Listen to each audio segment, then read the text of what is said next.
Greetings everybody, welcome to Brian's Table. I'm still in Sri Lanka and today we're going to take a little tour of some unique venues that I have not been able to find online as part of a standard tour of Sri Lanka. One of the things that I found in a lot of the South Asian cuisines is that food does tend to be there's a lot of deep fry, there's a lot of carbohydrates, and there's a lot of things that just do not agree with my diet. As I have indicated in a lot of my videos, I am a big fan of the Mediterranean diet. So today we're going to take a look around and maybe visit some sites along the way. Tag along.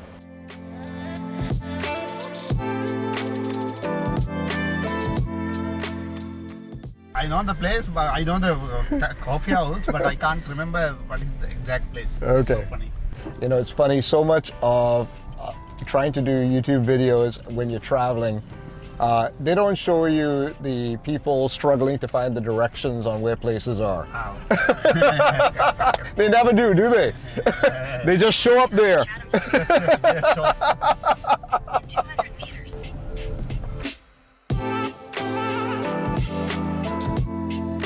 So our first stop today is the Commons Coffee House, your cozy hangout.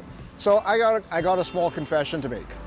I planned this entire trip via ChatGPT because I put in the criteria on how I like to eat and some of the places I want to show you. And the other thing too is a lot of these places have not shown up on a lot of other YouTubers. So I wanted to maybe get behind the scenes here in Colombo to give people an idea what's going on.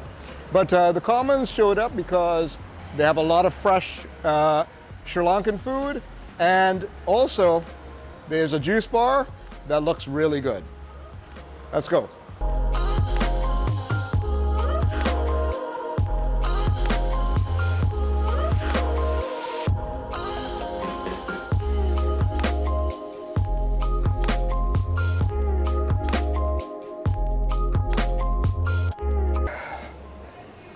I ordered a fresh pineapple juice, one of my favorite ways to start the day.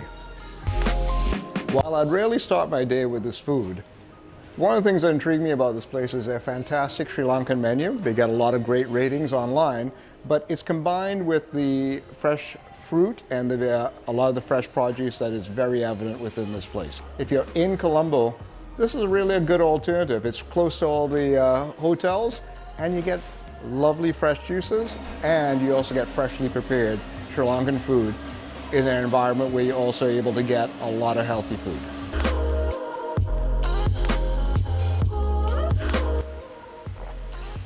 Fresh, cool, and delicious. That's bursting with flavor, and for my diet, pineapple works really well. And I'm very happy that I get to navigate the minefield that breakfast is typically for me, especially when I travel. One thing I couldn't help but notice when I came to in the patio here is that they have a couple of these food carts.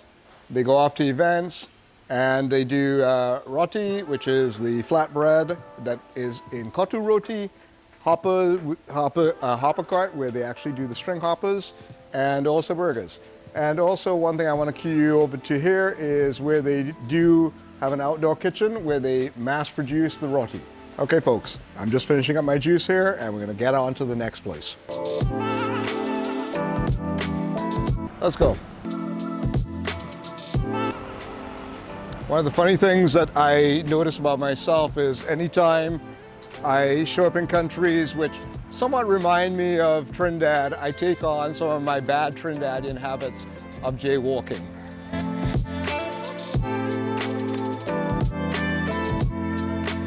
So one place that showed up on my radar was Good Market. I am fascinated with this place, so it showed up on this particular tour. And of course it says push. Hello. Hi there. And so I called ahead and I connected with Achala. And Achala, I would love to know more about Good Market. Sure, yeah. I mean, Good Market is a curated community of social entrepreneurs, change makers, cooperatives, organic farmers, and responsible businesses.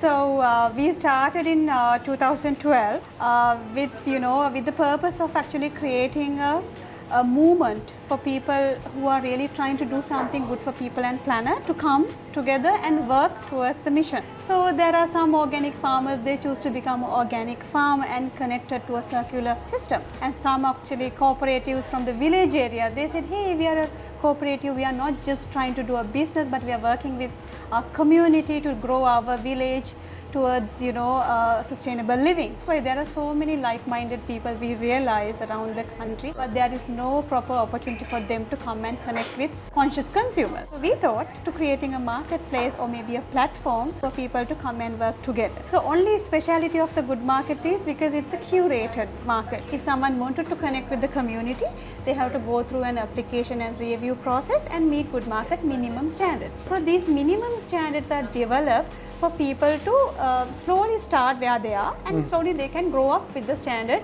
up to a international market and connecting with global community. How many farmers and suppliers are you working with right now in Sri Lanka? That's been very interesting because in 2012 when we started, it's only 32 members, but today we work with more than 3,000 communities. Okay. But when it's come to the Good Market shop, here about 800 entrepreneurs around the country, they're supplying to Good Market shop. So tell me how Good Market has changed the lives of some of these farmers and suppliers. Yeah, I mean, we don't want to say it's Good Market has changed, but Good Market holds the space for people to do the changes, So then I think initially we started as a marketplace, as a weekly market on every Saturdays at Racecourse. So, I mean, there what we do initially, it's maybe startups or maybe initial change makers, they connected with market and then they are meeting their customers directly. So then they actually develop in their, whatever the discussions, or maybe sometimes they are realizing these are my potential products, right? Right. And in the same time, we always encourage them to shorten their supply chain rather than having a long supply chain. That's why we are always trying to connect maybe the real craftsman or maybe the real organic farmer or a producer to direct it to the customer. So that's why the market is there on Saturdays. Okay. So then, tell me more about that market. Okay. Yeah, because so then market has, I think, every week about more than 100 entrepreneurs around the country gathered to the market, and then Saturday at Racecourse in the morning around 9 to 5 p.m. market is open. So many like-minded communities, consumers, tourists, diplomat communities, they come and support the farmers. So when you go there, you can find plenty of food, natural food, and no artificial flavors or colors because it's properly developed and presented, and in the same time organic vegetables, fruits, these are certified organic, and at the same time you can find real craftsman products. And the marketplace is the marketplace itself, it's carbon neutral. Exactly. Okay. We are working towards that. But communities work towards for that because some communities will get together and send in their product maybe using public transportation, right? And at the same time they follow some of the standards to cut down their carbon footprint. But the plastic is prohibited at the market. Even you can't find plastic flecks there. That's responsible. They keep working on it. Right. And at the same time, we are getting different change makers, discussions, people who are working towards, sustainable economy, inclusive economy. They come and do different discussions at the Good Market public discussion area. There's a nice and big tree. Under the tree, people are having different discussions. Okay. So tell me about where the future of Good Market is in Sri Lanka right now. Yeah, I mean, at the moment we have Good Market event and Saturday Racecourse, and then the Good Market shop is here in Independence Avenue, and then we have another shop at Negombo Jet Twin Hotel. At the same time, next year Good Market will be in Ratnapura, Kandy, and Jaffna. Fantastic. Yeah. That's incredible. Since community is growing, we don't want community to come to Colombo. We have to be decentralized. We want community to take the Good Market concept and develop their own marketplace. So the last question I have is, how is Good Market influencing Sri Lankans in the way they eat? I mean, biggest example is the number of communities getting involved with us, right? Now, since we work with a lot of entrepreneurs, a lot of people, sometimes even we got actually so much of opportunities from the government to support about some of the policy making, and in the same time food culture, because even people who come to Good Market, we can see they are not actually only maybe in one particular class, they are actually representing different sectors of the economy, different sectors of the society. Even sometimes rural communities, they still come to the market and they wanted to buy. And in the same time, good marketeers never ask people to come and buy. You know, we Right. want people to grow their food themselves. We are Right. giving free education, free knowledge for them to have their own food maybe with a good recipe. So that is there, and at the same time, I think responsible consumption is the main thing what Good Market has promoted. You know, Yeah. because we want people to think about before they eat, and at the same time before they take any choices for the daily life. You know, Right. they always think about like, is this really matter for me? You know, that is actually where we have done in a great way, and that's why our consumer communities keep growing. And then the same time, the plastic-free lifestyle, even Good Market shop, you can see Fantastic. bulk, and some people are bringing their own bottle and refilling it. You know, this is happening, and I'm sure Sri Lanka is a small country. There are so many potential for us to Yeah. grow, but not in a maybe development theoretical model, maybe, but in our own way, with responsible consumption, Right. inclusive sustainable development. You Right. know, because we have very small community. Yeah. We have small, I mean, the people who are really conscious about nature, and then the people. Right. I think this is a good model for us to go. That's why I think Good Market Right. is getting popular. Yeah, well, you know, if you look at what's going on in North America and late stage capitalism, Yeah. you know, there's a lot more attention to worker cooperatives and also making sure that people get rewarded for their efforts when they do the right thing. Exactly. Right? And it's good to see that you have a venue for that. Yeah, because you know, Sri Lanka is actually doing these kind of cooperative models or maybe social entrepreneurship models from ages, from Yes, our grandparents' I know. time. You know, like we have so much to learn from Sri Lanka about this, Exactly. right? So then this is not new for them, but when Right. we talk about them like, hey, can we do something like this? Can we do like, so then they're so excited because they knows about this system, these methods, you know. Right. That's Yeah. the interesting part. Yeah, fantastic. You know, I love it when I meet my people when I travel. Look at these mangoes. Yeah. Oh my God. So, Okay, that's as big as my head. yes, exactly. So this is Look at the actually- size of that. This is one of Sri Lankan own farmer, you know, own developer has developed this TJC mango, Tommellavala people. Right. So this is very popular now. These are grown as organic certified mangoes. They're beautiful. Yes, Right. most of the fruits are almost gone because Yes. when we are getting vegetables, it's very Right. quickly moving. Yeah. So these are free range eggs, you know. Yeah. I mean, we have to keep trying to Right. promote no antibiotics, no hormones for, you know. One birds. that I tried last night was the tree tomato. Yes, And this this is that. so it's sweet, isn't it? It is sweet, and sometimes traditionally people are burning before they eat. Okay. Yeah, so you can actually use some charcoal to burn it. Okay. And then easily you can peel out this Yeah, thing, all right. and then you can eat it raw. Like Right. it is very tasty then. I had ice cream with it. Ooh, lovely. No, Okay. it's very interesting. And I want to show you some of dried fruits also here, Sri Okay. Lankan traditional dried fruits. Okay. Even like, you know, papaya and some of bananas, and also star fruit, And jackfruit. Jackfruit, of Right. course. And you do the jackfruit at ripe and green. Exactly. And jackfruit, actually, we can give you so much of options with the jack because now we have developed some, you know, little shorts, some kind of like food, like a bite people can eat. And then same time we have developed some of the biscuits. I'm going to take that with me. Yeah. I'm going to buy one of those. Right, a little bit of spicy. And this is something really interesting. This is that we call little teas. Okay. They're from Monaragala, this community. Right. I mean, most of the children are differently able. Right. Some are Down syndrome actually. Okay. But parents are growing peanuts. Children are helping to pack. Okay. You know, this is very interesting, and this money goes back to them. Right. So, So this is their support. story. Yeah, that's fantastic. Is there anything you want to say to encourage people to come to Good Market? We would like to invite, you know, viewers or people who are planning to come to Sri Lanka, because Good Market is not just a small community. We wanted to grow our movement to the entire world. I'm sure even when you come to Sri Lanka is not just a tourist destination. There are plenty of food, plenty of people who really love to share their love and in the really good food. Please come to Good Market and see these products, and in the same time work with Good Market. It's not just Sri Lankan movement, it's a global movement, goodmarket.global. Please connect with us. We love to welcome you all to Sri Lanka. And for those of you who have watched my video channel and seen what I do with my dinners, I totally approve of that message.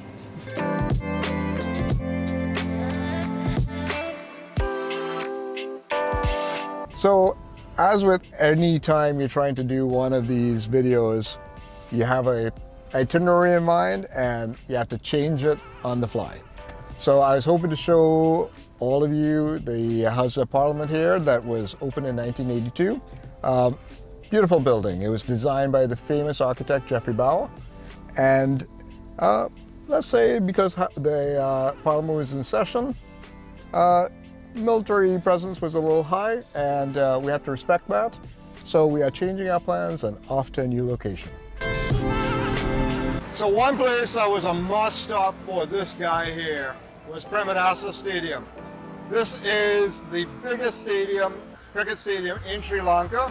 It was opened in 1992, and most importantly, it is the place where the West Indies won the T20 World Cup in 2012. And the funny thing about that one, that was the Gangnam Style team, where they're all dancing that way before they did the champion dance on their next victory. But the fun thing about it is Sri Lanka got exacted their revenge in the next World Cup final and won that. So it's a joy to me to at least see this. I know it was difficult to get in because, again, you know, the rules are different here in Sri Lanka, but just being here in the presence of where a team, my favorite team, experienced one of their greatest victories, it means a lot to me.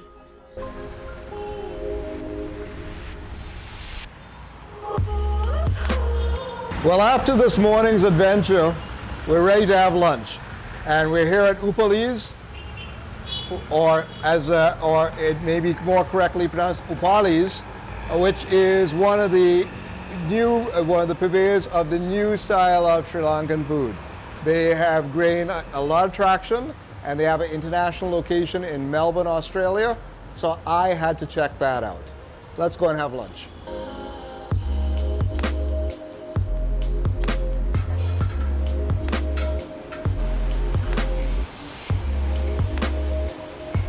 I'm here with Dashani, who is the daughter of the owner of Upali's, which is, in my mind and all my research, is reinterpreting Sri Lankan cuisine and taking it international. That's right. So how did Upali's come to be?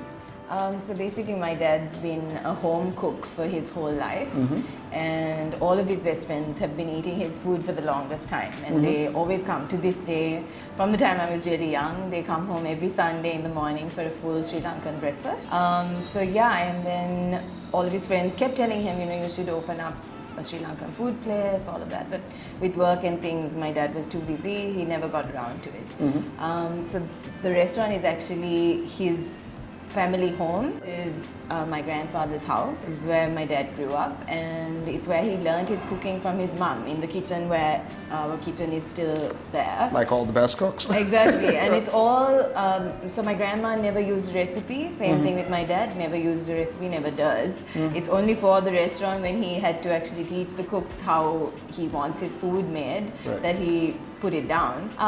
So yeah, that's how it started. After my grandfather passed away, we decided to start it here. What year did...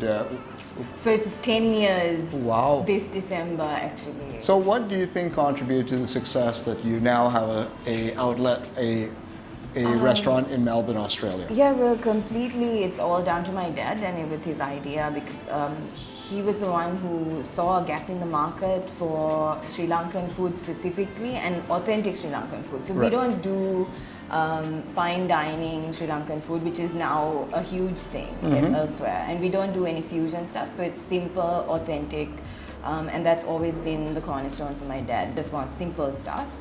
A lot more focus on the ingredients too? Yes, exactly, and so our sourcing of spices and stuff is very, very important to him, because that makes the difference entirely, you know. And even if you have the same stuff, things like the water, it can change the taste entirely. So we focus on the taste the whole time, so that it's so you work with local farmers as well? Yes, so our suppliers work with the local farmers because it doesn't make sense for us to work directly at the moment. We don't have the capacity to do that just yet. But our suppliers, we make sure, are ones who are in touch with local farmers and that give back to the community. Okay, and what do you suggest that we have here that is a specialty of the house? So any of our signature dishes. So my dad's favorite would be the mutton varwal. It's a sizzling mutton dish. Okay. Or a crab curry if you're in the mood for that. And that usually goes really well with our baked bread, roast palm. Okay. If not, you can just have our rice and curry. It's very simple and it's perfect, and you can add whatever curries you like. And what's in the future for Upali's? Hopefully more Upali. So you're going to be opening in London or? No plans as yet, Okay. but hopefully. Right. So you're going with the Sri Lankan diasporas and, Yes. and filling that need. I mean, the thing is, there's already quite a few excellent Sri Lankan restaurants in London and about. But the thing is, what we'll be bringing to the table, if anything, is just authentic Sri Lankan food, because I feel like everyone else is doing their own version of it or an elevated version of it in some places. But we just make it a no-frills Sri Lankan place. I think that's what we focus on if Excellent. we do go. Excellent, fantastic. Thank you very very much. much. So let's get down and chow down on some of this delicious food. So we're going to order, and I think that we are going to take Shani's suggestion, and we're going to have the dry black mutton curry, and it's served with steamed rice, and that's going to be interesting. We also ordered some seafood, which is down here, which is the lagoon prawns, done with coconut milk and tomato. And because I was curious, they have a vegetable curry, which is, as I said, the recipe dates back 2,000 years. So we got to give that a go. So let's see what comes out, and we're going to have a great meal.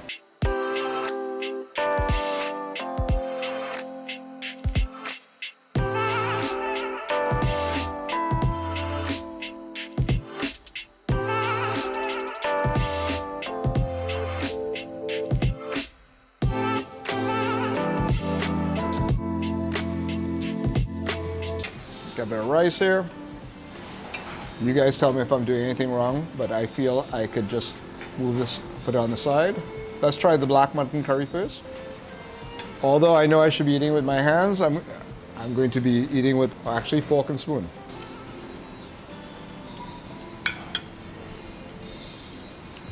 Oh, it's so good. It has a very distinct black pepper note to it that's pervasive all the way through. Explosive in flavor. It is incredibly delicious. Let's try the prawn curry. Let's get prawn in here. It's prawns with the shell on. And what's the tradition in eat with the shell on here, or you eat the entire shell, or you take out the shell? No, you know, I'm asking, okay? All right, let's, I'm gonna take the shell off at first, okay? But I'm gonna taste this way. I could be doing a big faux pas here, but that's all right. I'm just gonna eat it with the shell on.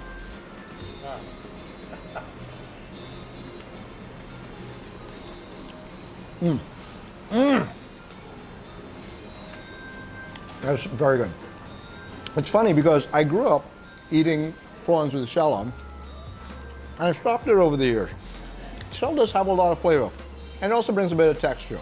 But if you bite it right, it's not uncomfortable. So I'm tasting a 2,000-year-old recipe here of a vegetable curry, and let's see what this one goes like. It's rich, it's coconutty. Actually, the most amazing thing about this is all the different vegetables come through, which is quite surprising for a dish that's been cooked like this. The one thing I want to emphasize is this food is incredibly fresh, very clean tasting, and it does not feel heavy.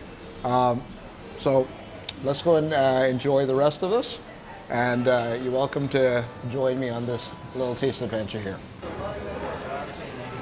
So the deed is done, and food's all gone. I gotta say that black mutton curry, that is well worth a visit here. I've been in Sri Lanka now a few days. I've had a lot of great meals, but this by far has been the best. So if you're in Colombo or if you're in Melbourne, please go and give Upali's a go. You will not regret it, and you'll have one of the best meals of your life.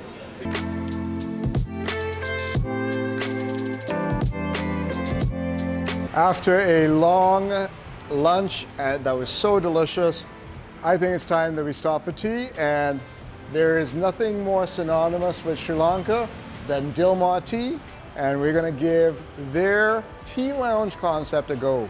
So let's check it out.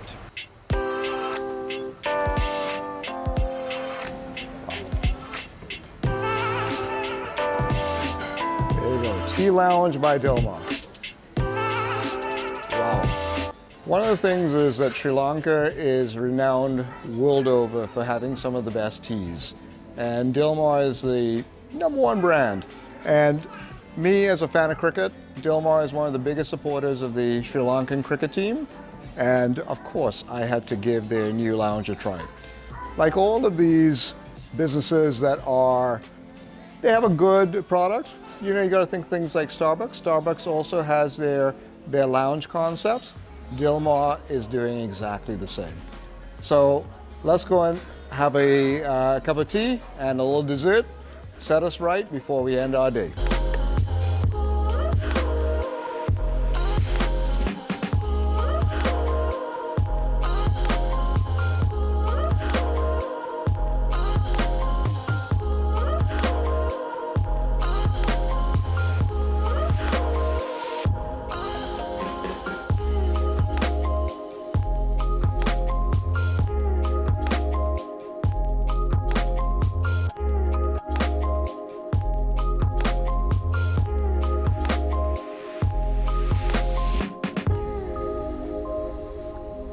After a hectic trip here, it's great to have a break and have a refresher.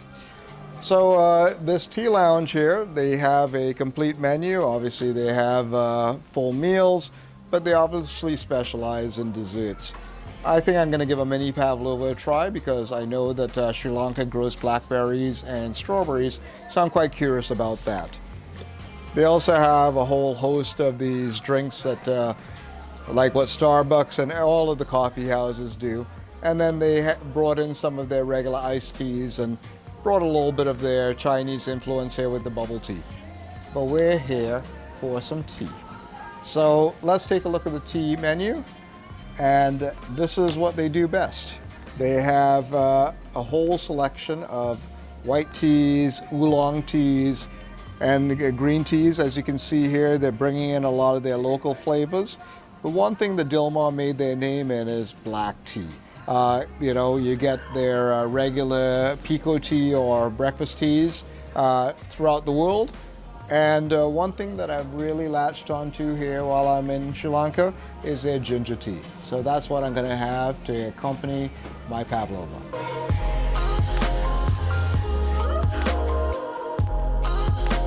Whoa! Never seen this before.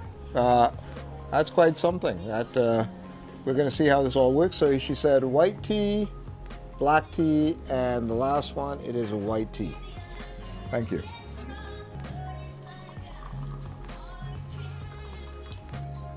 Oh, smell that ginger. You know, sometimes they don't have what you order, so I'm just going to end up having a nice cupcake. Let's give this a go. The aroma is there, the ginger. Very floral. That's lovely. Very fresh. Compared to what I'm used to in North America, where the tea may be sitting around for a few months, this is straight off of the plantation and well aged and ready to be drunk. It's fantastic. So whenever you're here in Colombo, go and check out the tea lounges here, and pay homage to Dilmar and how they support the Sri Lankan cricket team. That's what I'm doing. Cheers. Well, that was refreshing. It was great to have a nice cup of tea. It was the perfect way to start winding down from a hectic day, heavy traffic, but we got to see some great sights, but we have one more stop. Let's go.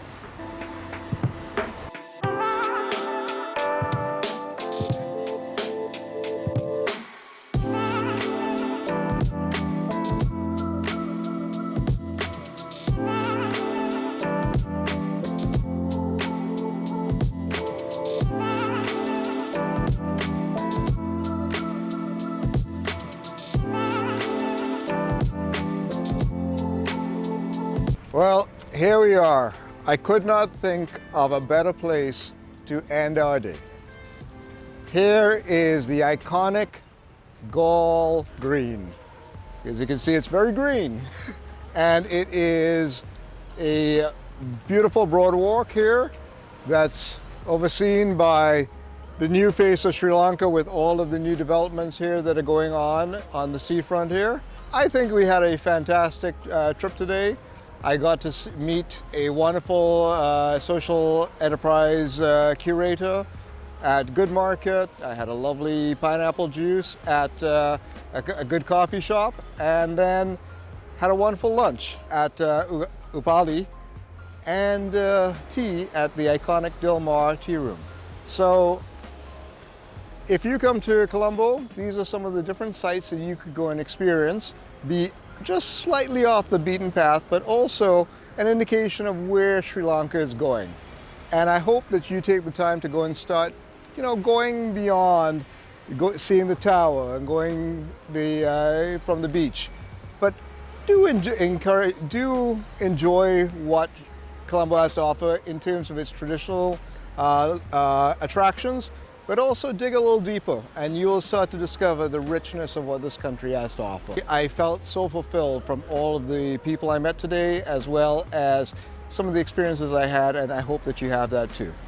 So I'm going to continue on with my journeys here in Sri Lanka, and in the meantime, I hope that you've enjoyed this video. Thanks again for watching.